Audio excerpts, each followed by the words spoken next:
Evening, a private airport in the heart of Texas. Wind howls through the hangar, yellow lights reflecting off the polished skin of a heavy jet. Daniel Hayes, a 41-year-old mechanic and single father, is finishing a grueling night shift. A multi-million-dollar private jet just made an emergency landing due to a technical glitch. Daniel is the last one to check it before the hangar doors close. As he packs his tools, an 8-year-old girl approaches. She looks at him with curious eyes. "Are you the one who fixed our plane?" Daniel nods. She smiles. "My dad wants to see you tomorrow." Watch. Daniel Hayes was a man who lived in the narrow, pressurized gaps of the aviation world. At 41, his face was a map of honest labor, etched with the subtle lines of a man who preferred the cold, rhythmic logic of a turbine engine to the shallow noise of social circles. He had worked at this regional Texas airport for over 10 years, starting as a junior assistant and rising to become the most reliable night shift lead in the maintenance department. He wasn't the man with the Ivy League degree or the one sitting in the air-conditioned executive suites. Daniel was the guy in the grease-stained navy blue coveralls, the one they called when a complex system started screaming at 3 a.m. The hangar at night was a cathedral of echoes. Every clink of a wrench against titanium resonated like a lonely bell, a sound Daniel found more comforting than the silence of his empty house. He knew the specific groan of every airframe under the cooling Texas air. To him, these machines weren't just metal, they were living systems that required respect. He could feel a microscopic hairline fracture in a fuel line just by the way the pressure vibrated against his thumb. Daniel's life was defined by two things: precision and parenting. 5 years ago, his world had been hollowed out when his wife, Sarah, passed away after a long illness. In the aftermath of that loss, Daniel had systematically dismantled his old life to ensure he could be the anchor for his daughter, Lily. He had walked away from high-travel contracts in Europe and Dubai that offered double the pay because he needed to be the father who was there for every breakfast, every science project, and every Tuesday evening soccer practice. He didn't need a fancy title on a door. He needed to be a hero in a small house filled with model airplanes and half-finished homework. Lily, now 9, was his constant pride. She was an observant child who understood that her dad was the one who kept the giants of the sky safe. To her, the smell of jet fuel and industrial soap on his hands wasn't dirty. It was the scent of safety. She often sat in the technical break room during his late shifts, her eyes fixed on his steady hands, realizing that while the world looked at the pilots, it was her dad who held the wings together. On this particular night, the Texas wind was whipping across the tarmac, carrying the heat of a long summer day. Most of the airport staff had already headed home, but Daniel was still on the floor, finishing an emergency inspection. A heavy-class private jet, a sleek masterpiece of carbon fiber and high-speed avionics, had touched down 20 minutes earlier. The pilots had reported a minor harmonic vibration in the starboard wing sensor array. It wasn't a failure, but it was an uncertainty. And in Daniel's world, uncertainty was the enemy of safety. While the elite daytime crews would have simply run a standard digital diagnostic and called it a day, Daniel went deeper. He sat on a rolling stool under the massive wing, his flashlight cutting through the shadows. He wasn't looking at the digital logs yet. He was listening to the metal. He noticed the way the sensor housing sat, a fraction of a millimeter off-center. It wasn't a mechanical break. It was a misalignment caused by a hard landing in the turbulent Texas air. Daniel spent 3 hours in the humid hangar, recalibrating the internal sensors and tightening the wiring harness with a surgical touch. He knew that if this wasn't corrected, the system could trigger a cascade of false alerts during a high-altitude cruise, potentially forcing a dangerous and unnecessary mid-flight shutdown over the ocean. He made a detailed, handwritten note in the technical log, checked the seals one last time, and began to wipe his hands on a dark rag. As he was closing his heavy steel toolkit, he felt a presence nearby. He looked up and saw a young girl, no older than 8, standing by the stairs of the jet. She was dressed in an expensive-looking velvet dress, but she was holding a simple, well-worn teddy bear. She didn't look like a VIP. She looked like a curious child who had been watching him from the shadows. "Are you the one who fixed our plane?" she asked, her voice small, but clear in the echoing hangar. Daniel offered a tired, genuine smile. I just checked it, pal, making sure the sensors are telling the truth. The girl smiled back, a bright, unshielded expression that seemed to light up the dark bay. My dad says truth is the most important part of flying. He wants to see you tomorrow morning. In the main office. He said he read your note in the technical book, and he has questions. Daniel blinked, a wave of confusion hitting him. Your dad? She nodded vigorously. He owns the plane. He's Richard Vance. He says you're the first person to notice the ghost in the wing. Daniel stood still as the girl ran back up the stairs and into the luxury cabin. He knew the name Richard Vance. Everyone in Texas knew it. He was a billionaire titan of aviation logistics, a man who owned half the freight routes in the Southern Hemisphere. Daniel looked at his grease-stained hands and then at the sleek jet. He realized that his quiet night shift was about to become the loudest moment of his career. He didn't know yet that a billionaire's gratitude was a much more complex machine than a jet engine, but he was about to find out. The next morning, the atmosphere in the main hangar was fundamentally different. The quiet, industrial peace of the night shift had been replaced by a sharp electric tension. As Daniel walked toward the central hangar, the one reserved for the highest-tier clients, he saw the suits. Corporate security in dark blazers stood at the entrances, and several senior airport officials were scurrying around with an air of profound anxiety. Daniel was still wearing his work uniform. He had tried to scrub the oil from his knuckles, but the dark shadows remained, a permanent badge of his trade. He felt absurdly out of place. He was a man of the floor, not the boardroom. He had spent his morning making Lily's lunch, his mind still on the sensor bracket. When he reached the security perimeter, one of the guards looked at his ID badge and then at his scuffed boots with a look of visible doubt. The CEO is expecting you, Hayes, the guard said, though his tone suggested he thought there had been a clerical error. Keep it brief. He has a flight plan to finalize and a board meeting in New York. Inside the hangar, the jet from the night before was bathed in the bright morning sun pouring through the high windows. It looked even more imposing in the light. Standing beside it was a man in his early 50s, wearing a tailored gray suit and carrying an aura of absolute, unshakable authority. This was Richard Vance. He was currently looking at a digital tablet, surrounded by 3 senior design engineers from the aircraft manufacturer, who looked incredibly uncomfortable. You're telling me the simulation didn't catch this because the data was within range? Richard's voice was a low, dangerous rumble. One of the senior engineers, a man with a prestigious title and even more prestigious glasses, cleared his throat. Sir, the tolerances were within the 0.5% margin.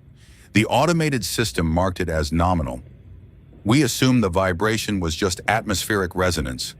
We would have cleared it for the flight to London this morning without hesitation. Richard didn't look convinced. He turned his head as Daniel approached.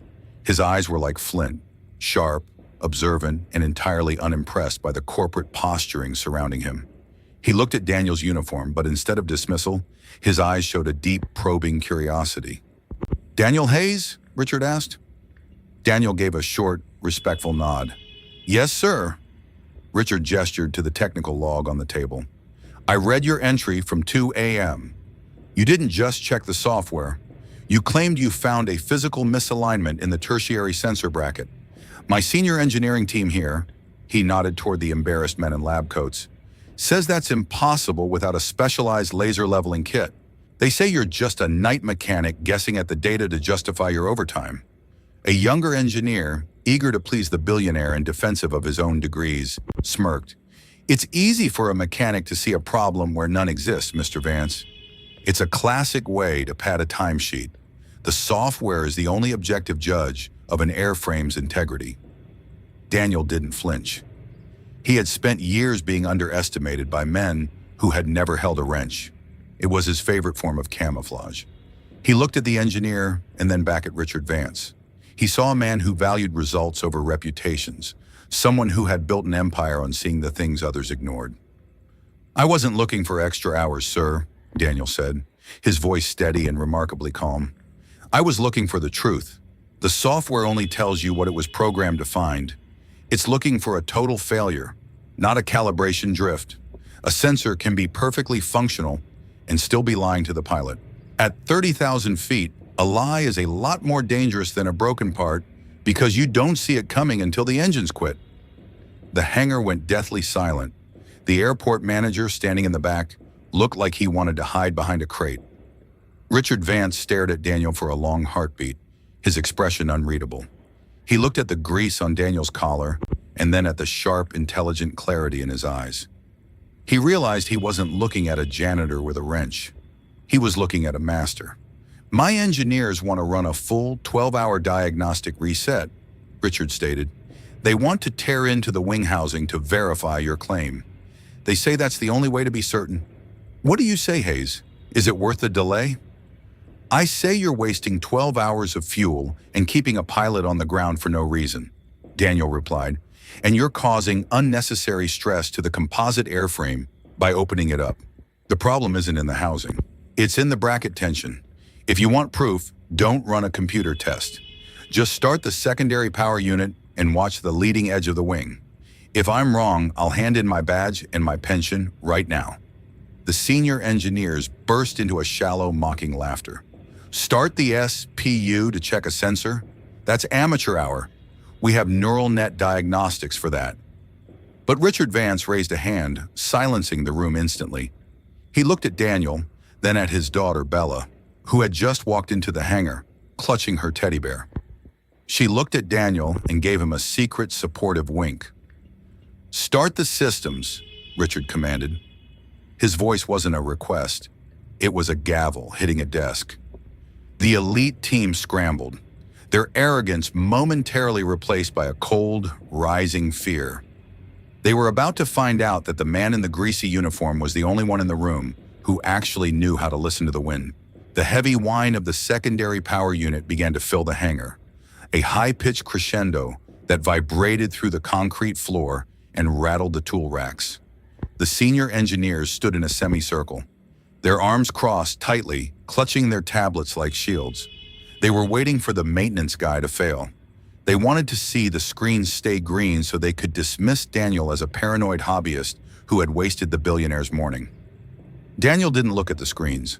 He walked to the edge of the starboard wing, leaning his head close to the sensor housing. He wasn't looking for a red light. He was looking for a shadow. He was waiting for the frequency to match the physical defect he had found the night before. "Watch the oscillation on the primary display," Daniel directed, his voice barely raised above the turbine whine. The lead engineer scoffed. "The oscillation is at 0.02 hertz, Hayes. That's within the natural noise floor of the electronics. It's statistically irrelevant and completely safe for flight." "It's irrelevant on the ground," Daniel countered, his voice cutting through the mechanical roar like a siren. "But at Mach 0.8, the air doesn't care about your statistics. It turns that noise into a physical vibration that can delaminate the composite skin over time. Watch the amplitude when I increase the vibration load on the bracket manually." Daniel reached out and placed his hand on the metal housing, applying a specific rhythmic pressure. Suddenly, the screen on the billionaire's tablet spiked. A jagged red line shot across the graph, turning the nominal green into a pulsing, angry amber. The automated warning system let out a low, persistent beep that echoed through the hangar. The engineers froze. Their faces turned a sickly shade of ash gray. They began to type frantically, trying to find a logic error in their own software to explain why the janitor was proving them wrong. They couldn't find one. The physical reality was overriding the digital simulation. "What is that?" Richard asked, stepping closer to the wing, his eyes fixed on the red spike. "It's a phantom alert, sir," the lead engineer stammered, his voice losing all its previous authority. It's a resonance glitch in the software's filtering algorithm. We can patch it out with a firmware update in New York." "It's not a glitch," Daniel stated firmly. He looked Richard directly in the eye. "It's the sensor telling you the truth for the first time. Because the bracket is misaligned, the sensor is vibrating against its own housing. The software tries to filter it out because it thinks it's noise. But the noise is the problem. If you had flown to London today, that vibration would have increased with the cabin pressure and airspeed. Eventually, the computer would have seen a structural failure that wasn't there, and it would have shut down your engines over the Atlantic to protect the plane. You wouldn't have crashed, but you would have been sitting in a life raft for 6 hours waiting for a rescue. The silence that followed was absolute. The experts in the lab coats had nothing left to say. They had focused so much on the big picture of the engine's performance that they had completely ignored the small detail of how the data was being collected. They had assumed the foundation was solid because the house looked expensive.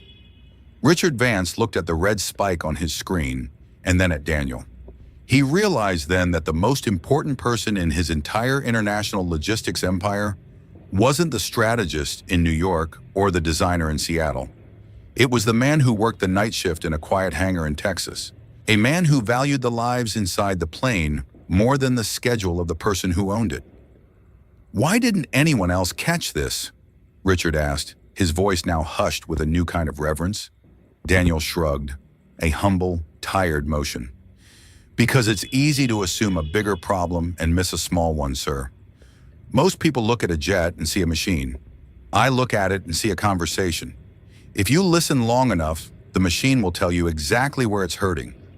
These men, he gestured to the engineers, were too busy talking to the computer to listen to the aircraft. Bella ran over to Daniel, her eyes wide with wonder. "Did you find the ghost, Mr. Daniel?" Daniel knelt down, ruffling her hair. "I did, Bella. It was just a little bit of metal that forgot its place.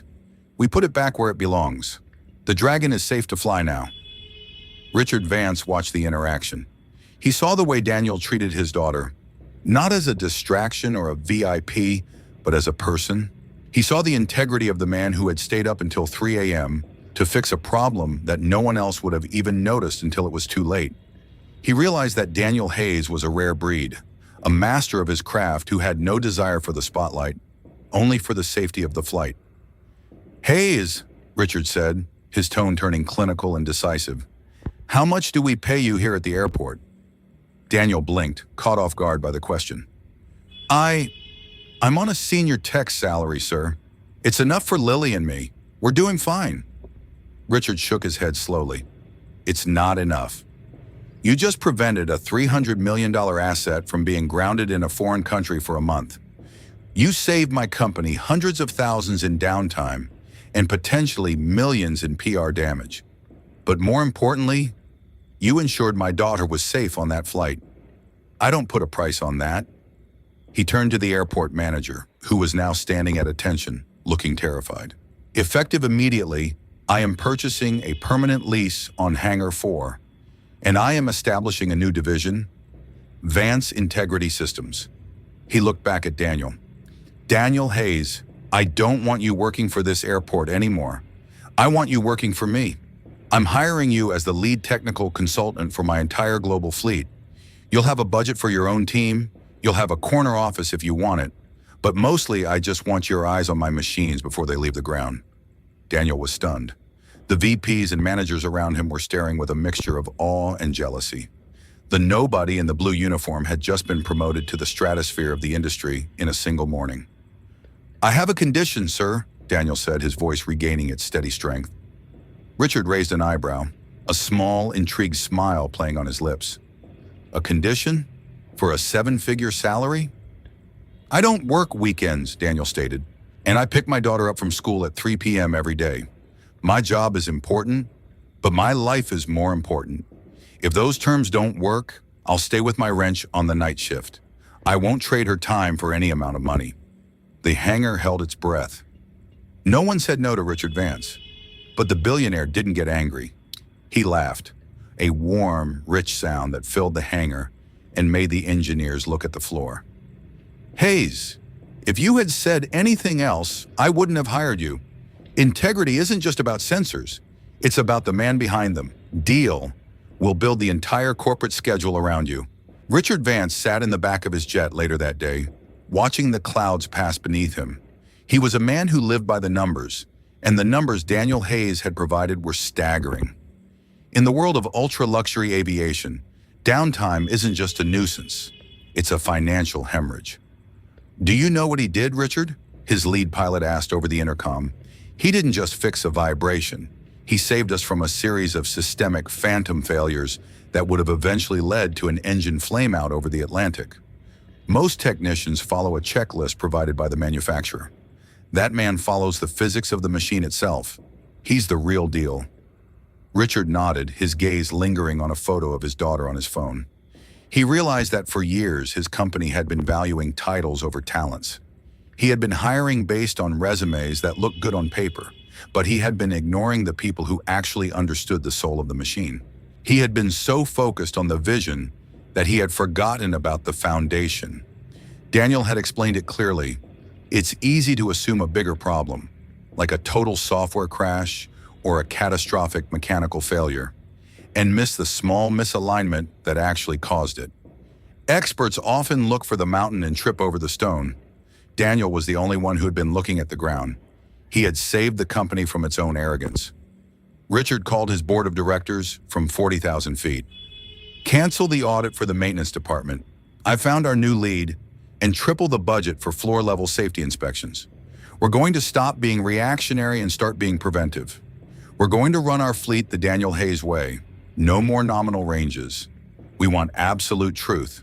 With a jet like this, every hour it sits on the ground costs tens of thousands of dollars in hangar fees, lost productivity, and crew salaries. By fixing the sensor in 3 hours, rather than waiting for a 12-hour diagnostic and a 3-day replacement cycle in a foreign country, Daniel had saved Richard nearly $500,000 before the sun had even reached its peak. But as Richard watched his daughter sleep in the plush leather seat beside him, he knew the real saving was something money couldn't buy. He had found a man who valued his daughter's safety as much as he valued his own. He realized that the most valuable asset in any company isn't the technology. It's the person with the courage to tell the CEO that the technology is wrong. And in a world of cutthroat logistics and billionaire egos, that was the rarest part of all. 1 year later, the Vance Integrity Systems headquarters was a modest, high-tech facility located right next to the regional airport where it all began. It wasn't a glass tower in the city. It was a functioning, high-tech hangar where the air always smelled of cedar and hydraulic fluid. Daniel Hayes sat in his office, which was filled with old textbooks on structural physics and new watercolor paintings from Lily. He still preferred the floor. He still spent 4 hours a day in the maintenance bays, working alongside the junior techs, teaching them how to feel the vibration and hear the data. He had implemented a training program that valued intuition as much as information. The Hayes Standard had become the goal level of the industry.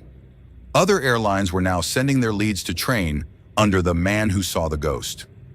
Richard Vance arrived for a quarterly visit, accompanied by Bella. The girl had grown, but she still clutched the same teddy bear. When she saw Daniel, she didn't salute him like a boss. She gave him a high five. "How's the view from the top, Director?" Richard asked, leaning against a work table, his suit jacket off and his sleeves rolled up. Daniel looked at his team of mechanics, who were laughing as they solved a complex landing gear puzzle. He looked at the clock, which read 2:45 p.m. He felt a sense of peace that he hadn't felt in 5 years. "The view is the same, Richard," Daniel replied with a relaxed, genuine smile. "But the air is a lot easier to breathe, and I have an appointment with a soccer game in 15 minutes. I'm taking the chief inspector with me." Richard nodded, a look of profound respect in his eyes. "Then you'd better move. We wouldn't want to trigger a fatherhood alert for gross negligence of the schedule. I hear the coach is very strict." As Daniel walked out of the hangar and into the bright Texas sun, holding Lily's hand, he realized that the world didn't need him to be famous or powerful. It just needed him to be consistent. It needed him to do his job, and to do it well. He didn't need the validation of the boardroom anymore. He had the validation of the tarmac. The story of the dirty-handed dad and the billionaire ended not with a merger or a trophy, but with a simple, honest connection. Daniel Hayes had proven that real respect isn't a destination you arrive at with a title. It's a foundation you build day by day, with integrity and a very good pair of work boots. The jets continued to fly overhead, their engines humming a perfect rhythmic song. Daniel didn't look up to see who was inside.